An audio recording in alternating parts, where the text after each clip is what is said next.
तो चलिए आगे बढ़ते हुए फिर बात करेंगे पश्चिम बंगाल चुनाव के ऊपर में। तो अब बात आती है मतदाता सूची पे। जी हाँ, ये प्रश्न हमेशा से उठता आ रहा है कि आखिर में कब मतदाता सूची पूरी तरीके से तैयार रहेगी। वही इस पे जानकारी देते हैं कोलकाता पश्चिम बंगाल में विधानसभा चुनाव की तारीखें जैसे जैसे नजदीक आ रही है वैसे वैसे राजनीतिक और प्रशासनिक अनिश्चितताएं भी गहराती जा रही है। 294 सीटों वाली विधानसभा के लिए 23 और 29 अप्रैल को मतदाता होने वाला है, यानी कि मतदान होने वाला है। लेकिन उससे पहले मतदाता सूची यानी वोटर रोल को लेकर एक बड़ा विवाद खड़ा हो गया है। चुनाव प्रक्रिया के बीच उत्पन्न यह स्थिति राज्य में संवैधानिक संकट की आशंका तक पैदा कर रही है। मामले की जड़ विशेष संक्षिप्त पुनरीक्षण SIR प्रक्रिया में है, जिसमें बड़ी संख्या में मतदाताओं के नाम सूची से हटाए गए थे। इस पर गंभीर सवाल उठाने के बाद सुप्रीम कोर्ट ऑफ इंडिया ने 20 फरवरी को हस्तक्षेप किया था और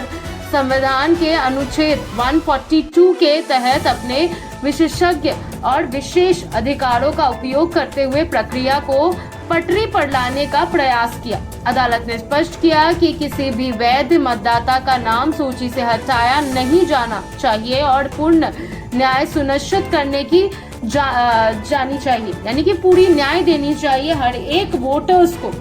हालांकि अदालत के हस्तक्षेप के बावजूद स्थिति पूरी तरह स्पष्ट नहीं हो पाई है। रिपोर्ट्स के अनुसार अंतिम SIR सूची में करीब 60 लाख नाम हटाए गए थे, जिनमें अब तक लगभग 33 लाख नाम को पुनः जोड़े जाने की संभावना है। लेकिन इसका मतलब ये है कि अब तक करीब 27 लाख मतदाता अभी भी सूची से बाहर रह सकते हैं। यहाँ यह आंकड़ा लगभग 45% के बहिष्करण दर पर आधारित हो रहा है, जो लगभग 55 लाख मामलों के निपटारे के बाद सामने आया है। यह स्थिति बड़े पैमाने पर मताधिकारी से वंचित होने की आशंका को जन्म देता है। तो वहीं इस पूरे विवाद के बीच इलेक्शन कमीशन ऑफ इंडिया और राज्य सरकार के बीच समन्वय की कमी भी सामने आई है। इसको देखते हुए सुप्रीम कोर्ट ने कलकत्ता हाई कोर्ट को निर्देश दिया कि वह न्यायिक अधिकारियों की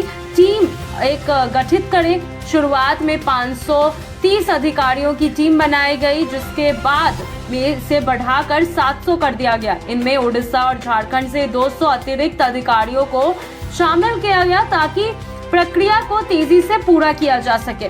इन न्यायिक अधिकारियों को इलेक्टोरल रजिस्ट्रेशन ऑफिसर्स यानी कि EROs की भूमिका सौंपी गई, जो मतदाता सूची में लॉजिकल डिसेक्रिपेशंसी से जुड़े दावों और आपत्तियों का निपटारा कर रहे हैं। लेकिन चुनौती यहीं खत्म नहीं होती। इस प्रक्रिया के बाद एक अपीलीय ट्रिब्यूनल सिस्टम भी लागू किया गया, जिसमें असंतुष्ट पक्ष फैसलों को चुनौती दे सकता है। फिलहाल 19 अपीलीय ट्रिब्यूनलों को कार्यप्रणाली पूरी तरह स्पष्ट नहीं है, जिसमें समय पर सभी मामलों के निपटारे पर सवाल खड़े हो रहे हैं।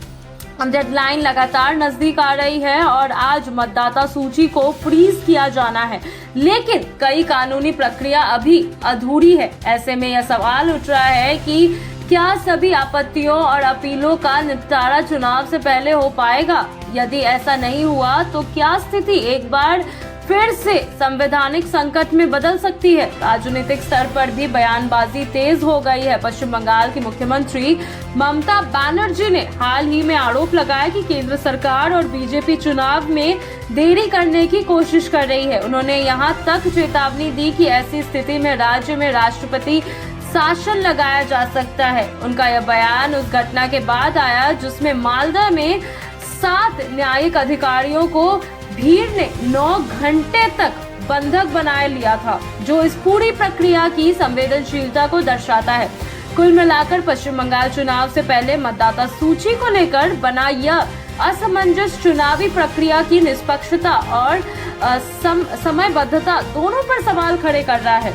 अब सबकी निगाहें सुप्रीम कोर्ट की अगली सुनवाई पर टिकी है, जो यह तय कर सकता है कि चुनाव तय समय पर होगा या फिर किसी अप्रत्याशित बदलाव का सामना करना पड़ेगा।